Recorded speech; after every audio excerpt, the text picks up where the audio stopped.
This episode of Techno Buffalo is brought to you by Jack Threads. Welcome back to another episode of Ask the Buffalo. This is the show where you can ask me any question you've got from the wide world of technology. Don't know what smartphone to get, can't make sense of all the operating systems out there, don't know if you should wait to pick up your new tablet. This is the place you can ask. Up this week on Ask the Buffalo, we're going to talk about what phone I'm carrying with me, a little bit of personal stuff, but what I want it to be when I grew up. We're going to talk about Samsung's advertising campaign and how they are attacking iOS and BlackBerry and some tech in between. This is Ask the Buffalo. Let's go and get started.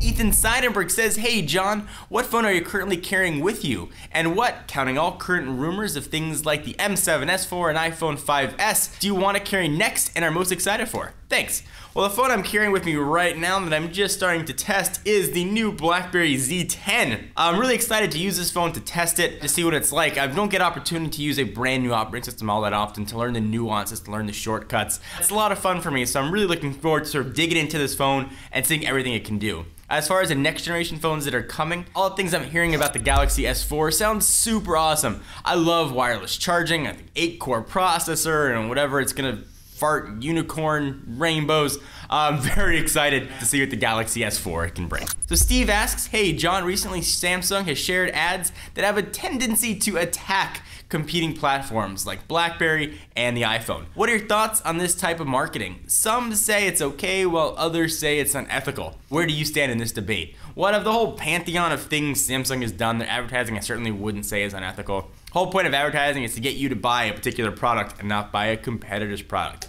So Samsung is certainly just doing that. They've done an incredible job chipping away piece by piece at sort of the Apple mystique and sort of the cultish following that goes along with them. Their campaign sort of making waiting in line seem uncool by showing people's parents waiting there was absolutely brilliant. All the speculation about the next features coming out, you know, they've been knocking that down. They've done an incredible job. It wasn't something that happened overnight. It took, you know, almost a year and a half since that campaign launched to now. And now they set their sights on BlackBerry, saying, hey, you don't want to have to use a BlackBerry device. IT department, all of our Galaxy S stuff is going to do exactly the same thing, adhere to the same standards. Don't you worry about it.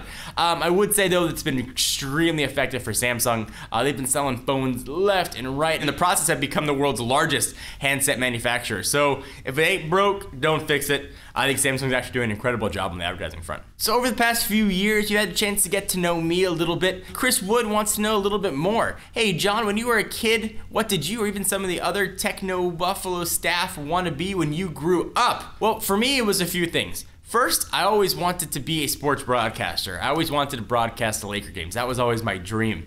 I used to record. I remember putting in big VHS tapes, recording Laker games and trying to do the commentary over it before my voice changed and it was super high pitched. That was something I always wanted to do.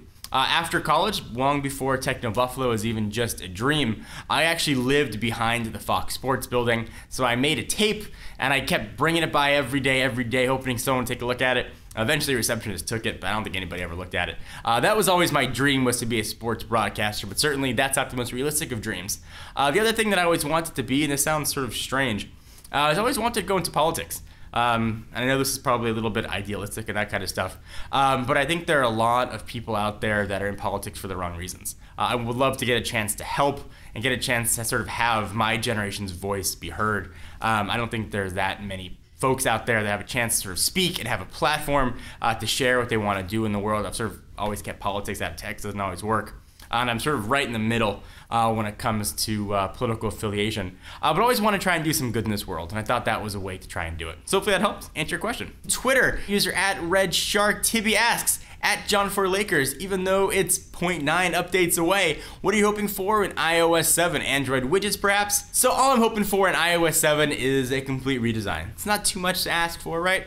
iOS has not changed that much since the initial version 2007 to now, and I've said this over and over again. I'm not going to go through the same spiel that I have in the past. Things need to change, need to be new shortcuts, need to be new ways to view information, need to be quicker ways to access notifications and to pull down, needs to be more customization options, there needs to be a little bit of different screen sizes. I know that's not iOS 7, but it's something I'm hoping for. So really I'm just hoping for something new, something fresh. I think Apple's really has to bring the heat with Johnny Ive now running the iOS team, and I think I think that we might actually get it with iOS 7. So we take a minute from answering all the questions to thank our friends and sponsors at JackThreads. JackThreads has quickly become the online shopping destination for dudes like me. Here's why. Everything on the site is 80% off because full price is both suckers. They serve up killer contemporary and street apparel, accessories, and gadgets from brands you know like Converse, Penguin, and Busted Tees. Shopping is pretty stupid simple, and all styles are curated, so buyer's remorse just don't happen. Also, as a viewer of Techno Buffalo, you can skip the whole membership wait dealy thing and get instant access right now at jackthreads.com/techno. As a JackThreads member, if you refer a friend and they buy something, you're gonna get a $10 credit towards your next purchase. Get your wardrobe all updated and let them know that we sent you. So thank you guys for watching another episode of Ask the Buffalo. I hope you enjoyed. Check us out at technobuffalo.com for the latest and greatest tech news. I will see you in the next video.